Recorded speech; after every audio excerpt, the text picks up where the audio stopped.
Hello guys, so my name is Mayank and today we are discussing problem of the day height checker. ठीक है, तो देखते हैं problem क्या कह रहा है। तो प्रॉब्लम कह रहा है कि a school is trying to take an annual photo of all the students, ठीक है, and the students are asked to stand in a single file line in a non decreasing order by height. तो basically वो कह रहा है कि students are required to stand in ascending order या sorted manner में कह रहा है stand करने के लिए। एंड वो बोल रहा है let this ordering be represented by N integer array expected, ठीक है, expected of i is the expected height of ith student in the line. तो बेसिकली वो कह रहा है कि एक्सपेक्टेड ऑफ आई जो वो सॉर्टेड आपके पास ऑर्डर होगा स्टूडेंट्स का, उसका ith स्टूडेंट को रिप्रेजेंट कर रहा है। You are given an integer array, आपको एक इंटीजर एरे हाइट्स गिवन है representing the current order of the students are standing in, मतलब जो करंटली स्टूडेंट स्टैंड कर रहे हैं वो हमें गिवन है इन दी हाइट्स एरे। और जहां पे हाइट्स ऑफ आई रिप्रेजेंटेड क्या है, ith स्टूडेंट की हाइट, ठीक है। एंड यहाँ पे जीरो बेस इंडेक्सिंग फॉलो हो रही है एंड आपको रिटर्न क्या करना है, you have to return the number of indices where height of i is not equal to expected of i, ठीक है। तो एक बार इसको एग्जांपल से समझते हैं क्या कहने की कोशिश कर रहा है, ठीक है। तो देखो हमारे पास एक हाइट ऑफ आई गिवन होगा, एक एरे गिवन होगा हाइट ऑफ आई। यहाँ पे जो की पॉइंट है वो ये है कि जो एक्सपेक्टेड ऑफ आई है वो आपके लिए सॉर्टेड ऑर्डर है, दिस इज सॉर्टेड ऑर्डर, ये है आपका सॉर्टेड ऑर्डर, ठीक है। अब वो कह रहा है कि आपके पास एक हाइट ऑफ आई है, this is the order student currently are standing in, ये ऑर्डर है students currently are standing in, ठीक है।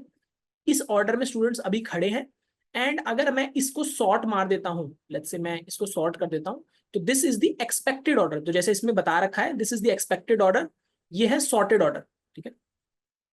एंड आपसे पूछा क्या जा रहा है, आपसे पूछा जा रहा है वो सारे इंडाइसेस जहां पे हाइट जो अभी जिसमें स्टूडेंट खड़े हैं एंड एक्सपेक्टेड जहां पे स्टूडेंट मैं एक्सपेक्ट करता हूं खड़े हो, जो सॉर्टेड ऑर्डर था वहां पे डिस्क्रिपेंसी आ जाए, मतलब the height of i is not equal to expected of i. जैसे इस पर्टिकुलर टेस्ट केस में हम देखें तो ये वो इंडेंसेस है जहां पे हमारा हाइट ऑफ आई और एक्सपेक्टेड ऑफ आई इक्वल नहीं था, तो हमें इनका काउंट बताना है, द काउंट इज 3, राइट।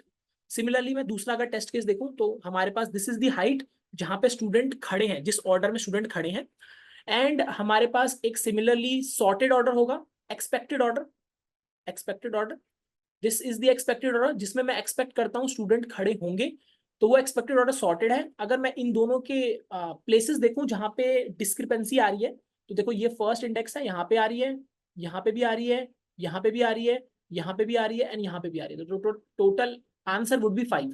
तो वो 5 इंडेक्सिंग थे, इंडाइसेस थे टू बी प्रिसाइज, जहां पे दोनों में डिस्क्रिपेंसी आ रही थी, मतलब the order you are given in and the expected order, इन दोनों में कौन से इंडेक्स में सेम एलिमेंट नहीं है, we have to find that, बस सिंपल सा काम है। तो बेसिकली फॉर दिस अगर मैं आपको अप्रोच बताऊं तो मतलब this is a fairly straightforward problem, काफी स्ट्रेट फॉरवर्ड प्रॉब्लम है। आपको एक एक्सपेक्टेड का एरे बना लेना, मेंटेन कर लेना चाहिए, मतलब आप एक एक्सपेक्टेड एरे जो है मेंटेन करके चल लो अपने पास कि भाई हमारे पास एक एक्सपेक्टेड एरे है। And how will you maintain an expected array, ये एक्सपेक्टेड एरे मेंटेन कैसे किया जा सकता है, by sorting the height array. आपको एक हाइट एरे तो गिवन है ही, आपने उसको सॉर्ट कर दिया।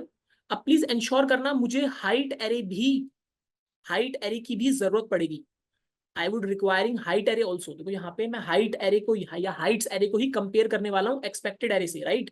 तो मेरे को हाइट्स एरे की भी जरूरत पड़ेगी, तो I have to create another array, expected array, जो सॉर्टेड ऑर्डर मेंटेन करता है हाइट एरे का, ठीक है। एंड देन मैं एक वो सारे मतलब basically I can just iterate over the height array, मैं हाइट एरे के सारे इंडेंसेस में जाऊंगा एंड मैं चेक कर लूंगा क्या हाइट एरे का जो करंट एलिमेंट है और एक्सपेक्टेड एरे का जो करंट एलिमेंट है क्या वो दोनों सेम है। अगर दोनों सेम है तो कुछ नहीं करना, आगे बढ़ जाओ। अगर दोनों elements are different, just maintain a count variable, एक काउंट नाम का वेरिएबल मेंटेन कर लो and then increment it whenever you find a discrepancies between your heights array and your expected array, बस दैट्स इट। तो आई होप ये fairly simple problem होगी, आपको अप्रोच समझ में आ रही होगी। तो how do we implement this problem out, तो इसको इंप्लीमेंट कैसे किया जाए, तो देखो जस्ट मेंटेन एक वेक्टर बना लो हमारे लिए इंट का, जिसका नाम मैं एक्सपेक्टेड ही रख देता हूँ, ठीक है। हमारे लिए एक्सपेक्टेड एरे जो अभी के लिए हाइट्स एरे के बराबर है, राइट। मैंने हाइट एरे के बराबर कर दिया बाय सेइंग कि भाई मेरा जो हाइट एरे है और एक्सपेक्टेड एरे दोनों भी सेम है मेरे, बट मुझे एक्सपेक्टेड एरे में क्या मेंटेन करना था, आई वांटेड कि जो डेटा हो हाइट्स का वो सॉर्टेड रहे, राइट। तो मैंने एक्सपेक्टेड एरे को सॉर्ट कर दिया, I just sort this out, expected dot and, हमने इसको सॉर्ट कर दिया इन असेंडिंग ऑर्डर, ठीक है।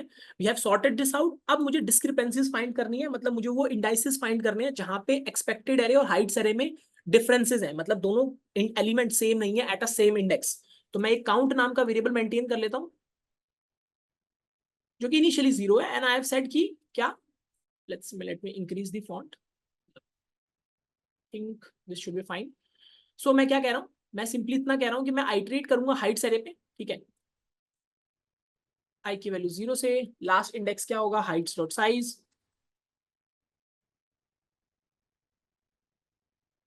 एंड मैं क्या कहूंगा कि भाई अगर मेरे को कभी भी डिस्क्रिपेंसी मिल जाती है, मतलब क्या मेरा हाइट्स ऑफ आई, इफ मेरा heights of i not is not equal to expected of i, अगर मेरा heights of i is not equal to expected of i, तो simply I can just say कि भाई मेरे काउंट को बढ़ा दो, increase my count by saying कि भाई मेरे को एक डिस्क्रिपेंसी मिल गई एंड दैट इज इट। मैं ये काम सारे एलिमेंट के लिए करूंगा for the heights array, and अगर मुझे टोटल क्या चीज रिटर्न करनी है, मुझे टोटल काउंट रिटर्न करना है, राइट, उस इंडेंसेस का, तो बस यहां से रिटर्न कर दूंगा count, I will return the count and I will say कि भाई मुझे मेरा आंसर मिल चुका है and that is it, right. अगर मैं इसको चलाता हूं तो I think this should run,